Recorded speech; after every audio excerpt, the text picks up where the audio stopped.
Every single day, I do a little bit of social media in order to express thoughts and passages and realizations and understanding and other things I've read about the Dharma.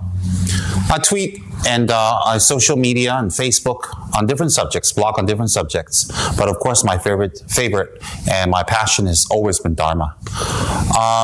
I guess the passion for Dharma arises from knowing that there is no escape in samsara, there is no pleasure in samsara, and everything that's really in samsara may be made out to look like it's really nice, but in the end it brings some kind of unhappiness and sufferings. The peaks that we experience in samsara, the happiness peaks, whatever you want to call it for lack of a better name, the happiness peaks that we experience in samsara comes from a very high price we have to pay. And eventually the peaks become less and less and nil as we become older, because what we experience when we're younger, it won't be possible when we're older. Anyways, when I was going through my Facebook wall today, I came across a profound, deep, and extremely thought-provoking, evocative speech or write-up by Jetsunma Tenzin Palmo. As you know, Jetsunma is a very advanced and great nun who has meditated in solitary retreat for more than a decade. If my memory serves me right, 12 years. And then she has proceeded to work for women's opportunities in Dharma, building her own nunnery, and at the same time traveling the world and expounding the holy teachings of our Lord Buddha. So this I find very profound, and it can only arise from someone who has attained something in their mind, a level in meditation that doesn't reverse, doesn't go backwards. And let me read it to you, and let me give you a little short explanation. Most people feel cozy in samsara. They do not really have the genuine aspiration to go beyond samsara. They just want samsara to be a little bit better. The underlying motivation to go beyond samsara is very rare, even for people who go to Dharma centers. There are many people who learn to meditate and so forth, but with the underlying motive that they hope to make themselves feel better. And if it ends up making them feel worse, instead of realizing that this may be a good sign, they think there is something wrong with the Dharma. We are always looking to make ourselves comfortable in the prison house. We might think that if we get the cell wall painted a pretty shade of pale green and put in a few pictures, it won't be a prison anymore. Jetsunma Tenzin Palmo. So the first line, what she's saying is, most people feel cozy enough in samsara. They do not really have the genuine aspiration to go beyond samsara. They just want samsara to be a little bit better.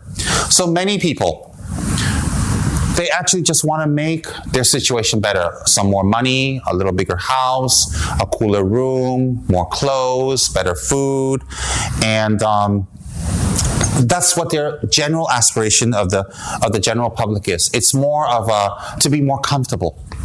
And then the second thing she says here, the underlying motivation to go beyond samsara is very rare, even for people who go to Dharma centers. And there are people who genuinely think, wow, samsara is really a difficult place. It has no end. It's an endless cycle. It promotes and deludes a lot. It promotes a lot of suffering, and it deludes us into further suffering. And that I want to do something better. I'm going to look for the Dharma. I'm going to look for a teacher, and perhaps I need to go to a Dharma center. That type of thinking is extremely rare, even among people who go to Dharma centers. Most people who go to Dharma centers are actually looking for a quick fix. Some are looking for a better way of dealing with guilt, a better way of dealing with their happiness or wealth, or they're looking for an easy way out of their problems, or a betterment of a situation, an improvement of their situation. So people have many, many different types of reasons why they go to Dharma centers, but not actually the highest required motivation in order to gain full results from Dharma practice. Very rare. And it says here, there are many people who learn to meditate and so forth, but with the underlying motive that they hope to make themselves feel better. People do pujas, they do mantras, They propitiate a protector. They pray to a yidam. They do special retreats. They do special meditations. They read books. They contemplate. They do breathing exercises. Very rarely do people use those Dharma practices and methods to gain a higher form of mind in order to conquer the samsara within them and around them. But there's an underlying motive, she's saying, that they just want to feel better. They want an improvement in their lives. Because of their underlying motive and their actual so-called true motive, that their wish to do Dharma is not really to be liberated or to liberate others or to go for the highest goal, which is enlightenment, the Dharma practices ends up making them feel worse. I repeat, it ends up making them feel worse. Instead of realizing that this may be a good sign, they think there's something wrong with the Dharma. So when they learn more from the teacher, they understand more from the teacher, they get more from Dharma readings, they see more from advanced students, or they understand more from their contemplations, they realize that a lot of things in their life are wrong. They realize that their motivation, their way of thinking, their mode of acting, and their conduct actually, instead of creating happiness, instead of creating peace and harmony, instead of creating growth and emergence to a better new self, a higher self, it actually self-deludes or self-deceives themselves into thinking that they're not happy, they're uncomfortable. Why is that? Because for the first time in our lives, someone is telling us more money doesn't make us happy. More luxuries doesn't make us happy. Having the yacht, the beautiful girlfriend, the handsome boyfriend, the name, the fame, the attention, the youth, the nice hair, the nice clothes, the overseas trip, the big cars, the big houses, the luxury branded items does not make us happy, and we should not be focused on that. And in the beginning of our spiritual journey, we accept that. We know that that's true. We understand that that's true. And we inherently know and look around us and see many people who have those things. They're not happy. Those who have aspired towards those items are not happy. We know that. It's an intellectual understanding. And so when we begin Dharma, we understand that, and we have this idealistic kind of view that, oh yes, I understand that materialism doesn't make me happy. I want to explore myself. I want to find myself. But you see, it's an intellectual understanding. But when they're actually faced with Dharma, materialism, or Dharma or materialism, Dharma practice, Dharma work, or overseas trip, Dharma friends, or go out and drink and party, solitary retreats, or finding a new lover, or maintaining a lover, or Dharma volunteering work, or simply laying at home doing nothing. When they're actually challenged and they have to make a decision between Dharma and samsara, that's when the dilemma comes. The dilemma comes because they have more wisdom, more understanding. They have more knowledge of what is right. And it's not that they intellectually don't understand it. They intellectually understand it, but they refuse to apply it. When they refuse to apply it, the conflict comes. What is the conflict? The conflict doesn't come from your guru or from Dharma or the Dharma Center or your Dharma brothers and sisters. The conflict comes that you know what you need to do and you are not applying it. And when you are not applying it, it makes you feel bad. And when you feel bad, you like to say, the Dharma made me feel bad. My guru made me feel bad. My friends make me feel bad. The Dharma Center made me feel bad. The Dharma Center is not nice. The Dharma Center is harsh. The Dharma Center is pushy.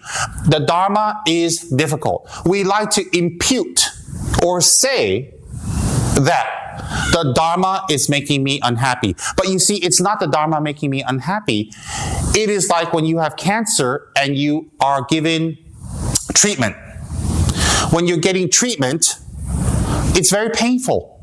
It's extremely painful. When you're going for the test, it's very painful. There's a lot of side effects. When you go for cancer treatment, you go for a lot of tests.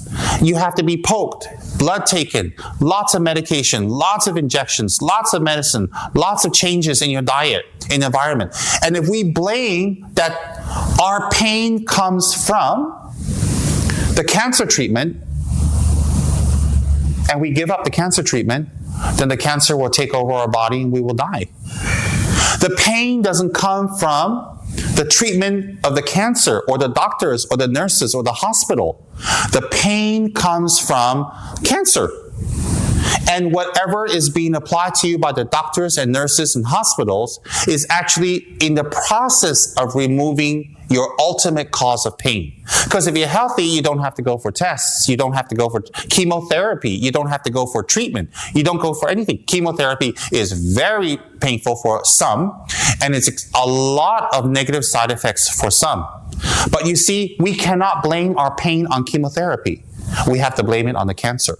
So similarly, we cannot blame the Dharma Center. We cannot blame the teachers. We cannot blame the Buddha or the teachings or the practice or the knowledge. We have to blame ourselves. And when we keep blaming the Dharma and we say it's making us unhappy, what is actually making us unhappy?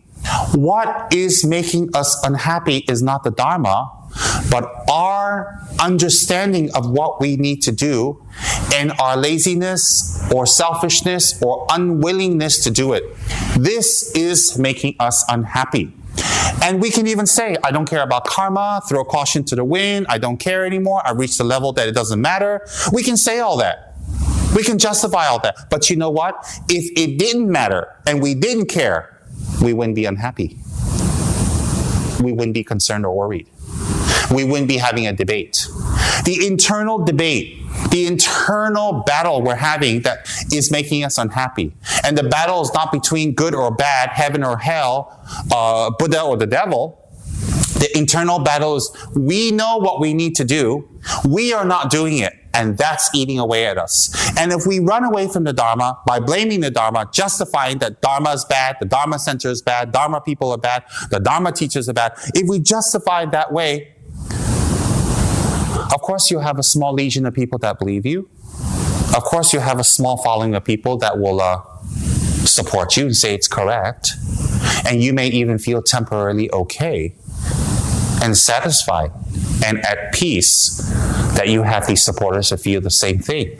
But you see, those supporters come in a few categories. There are people just like you who do not want to apply and face the truth, or there are people who are totally ignorant. So, it's like saying, going to a country that people have AIDS. And when you go to a country that people have AIDS, a developing country, or a very poor country, and they have no knowledge and no understanding about AIDS, and they have no idea about AIDS and how it spreads and how it's treated and its dangers and how it can affect and damage your family and your friends and people that you copulate with. And you go to this country and you have indiscriminate copulation with unprotected copulation, and you just copulate and you just enjoy yourself and you go one after another and you write on social media, hey, I met this beautiful girl, I met that girl, I met this boy, I met that boy, and we've had a good time, and tomorrow I'll meet another one and another one. And of course you're going to have a bunch of people on social media that support you and say, hey, that's great, let's have indiscriminate, unprotected copulation. Why? Because they don't understand the dangers of AIDS. They didn't hear about it. They don't know about it. They don't understand it. They see symptoms. They see people dying. They don't know where it comes from. Of course, they're going to support you. And then you have the other group of people that think, oh, well, I already have AIDS. I'm angry at the world. The world is at fault. I have AIDS because the world is at fault. It's their fault. So I don't care. I'm gonna go have fun. I'm gonna have indiscriminate copulation with anybody I like. And whether it spreads or not, I don't care. So you're gonna have that category of people supporting you, saying, yeah, indiscriminate sex or copulation is very good. But if you have people who know how AIDS spread and they know the sufferings and they work in an AIDS hospice, or they have a relative, a friend, a partner, a husband or a wife or a child that have AIDS and they see the sufferings, they will say, no, don't do that. Don't give this suffering to others. Don't have indiscriminate, unprotected copulation with others, because you'll bring pain. You'll separate their families. You'll create trouble. You'll create financial strains. And then now. You know what you're supposed to do. You're not supposed to have unprotected, indiscriminate copulation. And then there's a battle. There's a battle going on in you. And then you blame the education of AIDS awareness. You blame the people who tell you about AIDS. You blame the hospice worker. You blame the person who gave you the information. They made you feel bad. They made you feel horrible. They made you feel down. And when you go around indiscriminately having copulation people, they report you to the authorities. They let the authorities know. Then you say they're harsh, they're cruel. But in actuality, they're stopping you from spreading this disease that can damage other families financially, emotionally, physically, and cause death. In fact, they are very compassionate because they're not thinking of one person, just you. They're thinking about everybody around you. So therefore, if you social media or you want a legion of supporters that say, hey, indiscriminate copulation is wonderful, you're going to get it from people who know nothing about AIDS. That's an example. You're going to get it from people who have AIDS and who don't care anymore because they're angry at the world and they just want to get back and they don't care spreading it. In fact, they might want to spread it so other people suffer like them. But from people who know the sufferings, they experience it, they care, and they don't want other people to get it, they're going to come and tell you, don't do that. They might even report you to the authorities and say, don't do that. If you call them cruel and harsh, that is your twisted, wrong view.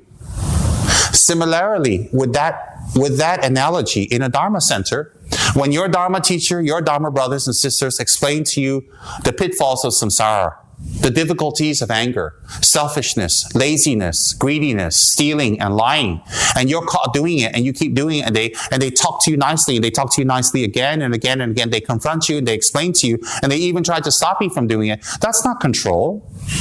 That's not negative. That's not them being evil or harsh or difficult. It's from care.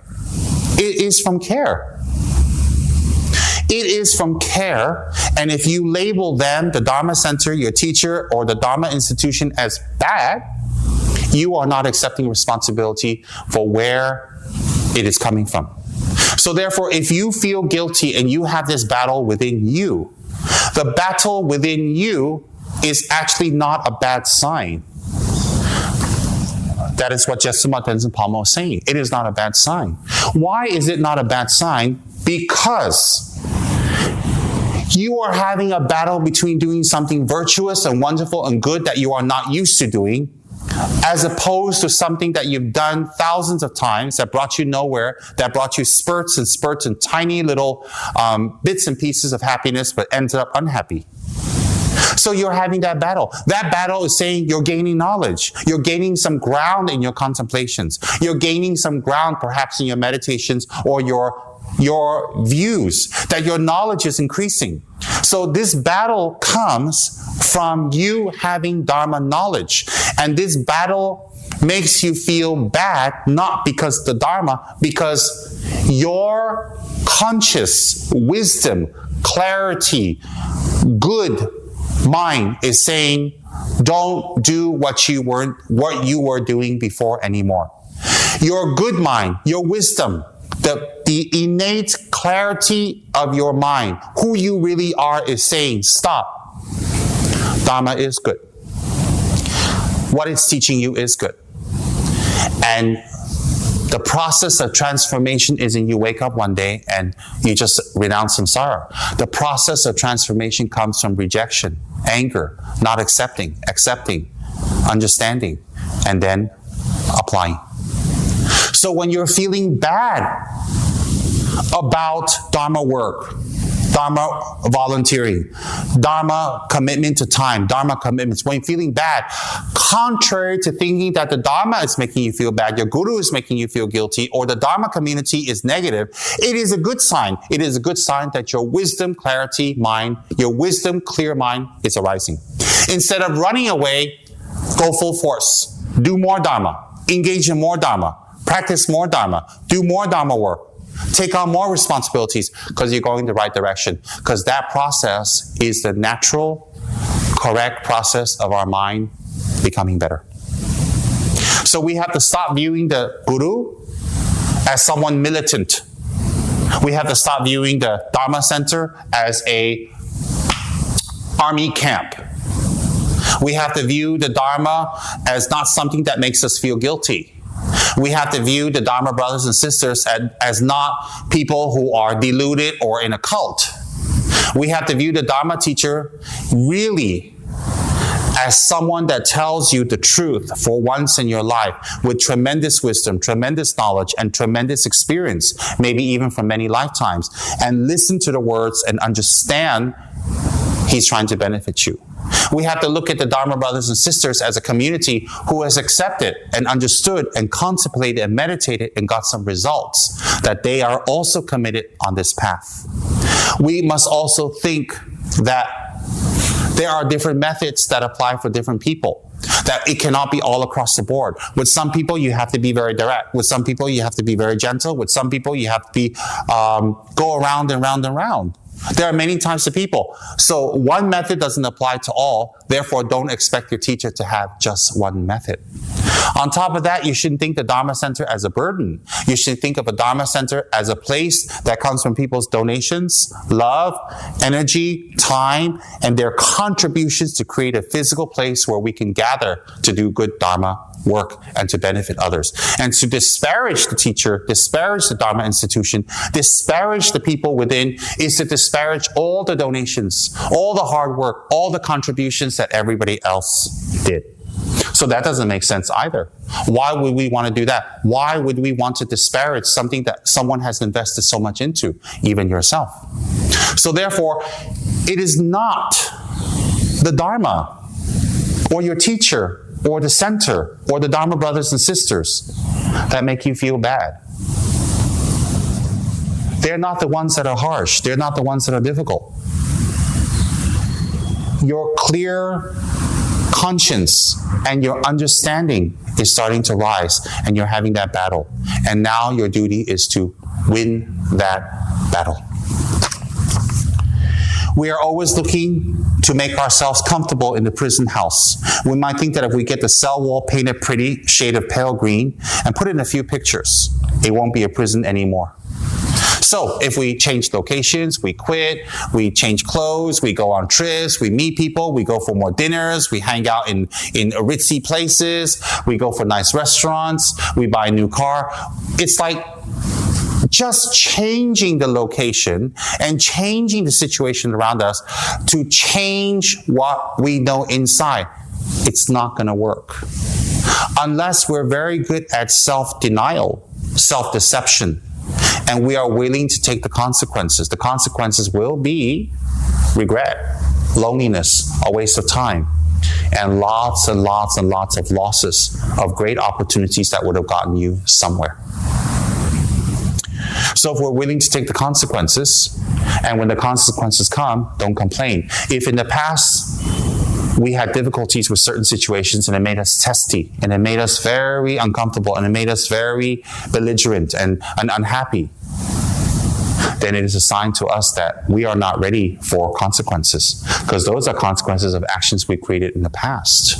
So don't just blatantly say, I don't care about karma, I don't care about consequences, I've reached the stage I don't care what people think or the karma consequences or anything is. Because if you didn't care, you wouldn't be talking, you wouldn't be battling.